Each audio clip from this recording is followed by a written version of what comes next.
Hello दोस्तों, आप देख रहे हैं डी कोड इंडियन।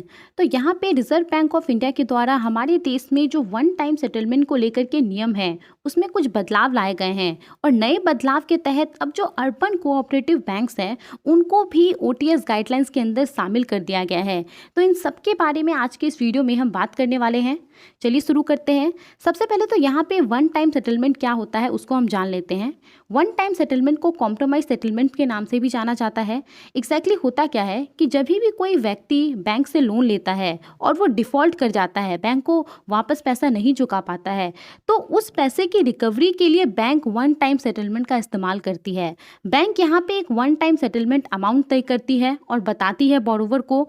और ये जो अमाउंट होता है वो हमेशा जो अमाउंट ड्यू रहता है उससे हमेशा कम रहता है। मान लीजिए कि किसी व्यक्ति को 5 लाख रुपए चुकाने हैं तो वन टाइम सेटलमेंट अमाउंट हमेशा 5 लाख रुपए से कम होगा, 4 लाख होगा, 3 लाख होगा। तो इस तरीके से जो बोरोवर होता है उसको एक टाइम दिया जाता है कि आप इस टाइम में एक बार में ये जो पैसा है वो आप चुका दीजिए। बहुत बार क्या होता है, बैंक फाइनेंशियल कंडीशन अगर बोरोवर की अच्छी नहीं रहती है तो उसको परमिशन दे देती है कि वो 2 किस्त में पैसा चुका सकता है। और अगर वो ऐसा कर लेता है तो उसके खिलाफ जो लीगल एक्शंस लिए जा सकते थे वो यहाँ पे नहीं लिए जाते हैं। अब यहाँ पे न्यूज़ क्या है, तो रिजर्व बैंक ऑफ इंडिया ने जो वन टाइम सेटलमेंट को लेकर के नियम है उसमें कुछ बदलाव लाए हैं। साथ ही में जो टेक्निकल राइट ऑफ होता है लोन का उसमें भी कुछ बदलाव लाए हैं। अब ये टेक्निकल राइट ऑफ क्या होता है, तो साधारण शब्दों में अगर मैं आपको बताऊँ तो ये बेसिकली एक ऐसा केस होता है जिसमें बैंक क्या करती है, बैंक का जो एनपीए रहता है वो बैंक को नहीं मिला हुआ रहता है, वो आउटस्टैंडिंग ही रहता है। लेकिन बैंक यहाँ पे अपना कुछ अकाउंटिंग पर्पज से उसको दिखा देती है कि उसमें से आधा पैसा उसको मिल चुका है या फिर एनपीए ये पूरा फिनिश हो चुका है। तो ये यहाँ पे बैंक करती है, इसी को हम लोग टेक्निकल राइट ऑफ कहते हैं। अब अगर हम बात करें कि ये जो गाइडलाइन जारी किया गया है वन टाइम सेटलमेंट को लेकर के, इसमें क्या क्या कहा गया है, तो सबसे पहले तो यहाँ पे अभी तक क्या होता है कि वन टाइम सेटलमेंट का जो फ्रेमवर्क है वो कमर्शियल बैंक तक ही लिमिटेड है। मतलब कि कमर्शियल बैंक ही इसका इस्तेमाल करके जो उनका ड्यूज़ है उसको रिकवर कर सकती है। तो नए गाइडलाइंस में कहा गया है कि अब जो इसका दायरा है वो हम लोग बढ़ा रहे हैं और अब वन टाइम सेटलमेंट का इस्तेमाल करके जो अर्बन कोऑपरेटिव बैंक्स हैं वो भी अपना ड्यूज़ रिकवर कर सकते हैं। और ऐसा इसलिए किया गया है क्योंकि अभी देखा जा रहा है कि जो कमर्शियल बैंक्स हैं हमारे देश में, HDFC, bank of India, SBI bank, वो वन टाइम सेटलमेंट का काफ़ी अच्छे तरीके से इस्तेमाल कर रहे हैं। इसका उनको काफ़ी फ़ायदा हो रहा है जो ड्यूज़ है उनका उसको रिकवर करने में। तो इसलिए यहाँ पे अर्बन कोऑपरेटिव बैंक्स को भी शामिल कर दिया गया है। और अगर आप देखेंगे जो दूसरा तरीका है जिससे रिकवरी पॉसिबल हो सकती है, जैसे कि इंसॉल्वेंसी एंड बैंक करप्सी कोड, तो इसमें एक तो बहुत ज़्यादा टाइम लगता है और दूसरा ये जो पूरा प्रोसेस होता है वो काफ़ी कॉम्प्लेक्स होता है। इसके बाद यहाँ पे गाइडलाइंस में सेंट्रल बैंक ने कहा है कि जितनी सारी भी रेगुलेटेड इंटिटीज़ हैं वो किस तरीके से वन टाइम सेटलमेंट करेगी बोरोवर्स के साथ। तो यहाँ पे कहा गया है कि जो वन टाइम सेटलमेंट को लेकर के पॉलिसी होगी वो सिर्फ और सिर्फ वही पॉलिसी होगी जो बोर्ड अप्रूव करेगी।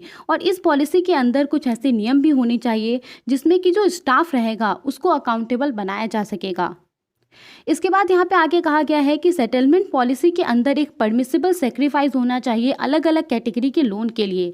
मतलब कि बेसिकली होता क्या है कि जो अमाउंट ड्यू होगा और जो सेटलमेंट अमाउंट होगा, सेटलमेंट अमाउंट हमेशा अमाउंट ड्यू से कम होगा, वो यहाँ पे बेसिकली कहा गया है। और अगर उस लोन के खिलाफ कोई कोलेटरल वगैरह होगा तो इस बात को ध्यान में रखते हुए सेटलमेंट अमाउंट तय किया जाएगा। इसके बाद यहाँ पे रिजर्व बैंक ऑफ इंडिया ने कहा है कि उनका जो ओवरऑल ऑब्जेक्टिव है वो क्या है।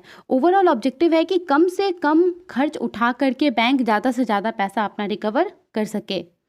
इसके बाद यहाँ पे बैंक ने कहा, आरबीआई ने बैंकों को कहा है ये इंश्योर करने के लिए कि जो भी डेलीगेशन वन टाइम सेटलमेंट को अप्रूव करती है, इस बात को इंश्योर करना होगा बैंक को कि वो जो डेलीगेशन रहेगा, वो जो ग्रुप रहेगा वो एक लेवल ऊपर रहेगा उस ग्रुप से जिसने उस पर्टिकुलर लोन को अप्रूव किया होगा। ये यहाँ पे कहा गया है। साथ ही में कहा गया है कि अगर सेटलमेंट किसी फ्रॉड और विलफुल डिफ़ॉल्टर के अगेंस्ट में हो रहा है तो यहाँ पे जो बोर्ड होगा उससे अनिवार्य रूप से वन टाइम सेटलमेंट को अप्रूव यहाँ पे कराना पड़ेगा। इसके बाद आगे यहाँ पे कहा गया है कि अगर जो कॉम्प्रोमाइज सेटलमेंट होगा, अगर इसका जो पीरियड रहेगा वो 3 महीने से ज़्यादा रहेगा तो इसको एज अ रीस्ट्रक्चरिंग ट्रीट किया जाएगा, एज अ छूट उसको ट्रीट किया जाएगा कि ये समय जो है छूट के तौर पे सामने वाले व्यक्ति को दिया जा रहा है। इसके बाद यहाँ पे कहा गया है कि अगर टेक्निकल राइट ऑफ है या फिर कॉम्प्रोमाइज सेटलमेंट है, अगर ये एमडी सीईओ के द्वारा किया जा रहा है तो इस केस में बोर्ड को ये इन्फॉर्म करना होगा कि हम लोग ऐसा कर रहे हैं। आगे यहाँ पे कहा गया है कि जो भी बोरोवर्स वन टाइम सेटलमेंट के अंतर्गत सेटलमेंट के लिए तैयार हो जाता है तो उसको एक 12 महीने के कूलिंग पीरियड से गुजरना होगा, जिसके अंतर्गत वो किसी भी प्रकार का जो कृषि लोन है वो नहीं ले सकता है, और भी किसी प्रकार का लोन वो तब तक नहीं ले सकता है जब तक कि जो रेगुलेटेड इंटिटीज़ है वो इसके लिए परमिशन नहीं देते। इसके अलावा अगर कोई ऐसी रिकवरी हो रही है, अगर कोई ऐसा सेटलमेंट हो रहा है जिसको लेकर के पहले से ही कोई जुडिशियल प्रोसीडिंग चल रहा है, तो इस केस में जो भी पर्टिकुलर जुडिशियल अथॉरिटी रहेगी उनका भी परमिशन होना चाहिए, तभी जा कर के वन टाइम सेटलमेंट पॉसिबल हो पाएगा। तो यही सब कुछ बातें थी वन टाइम सेटलमेंट को लेकर के, जिसको कि कॉम्प्रोमाइज़ सेटलमेंट के नाम से भी जाना जाता है।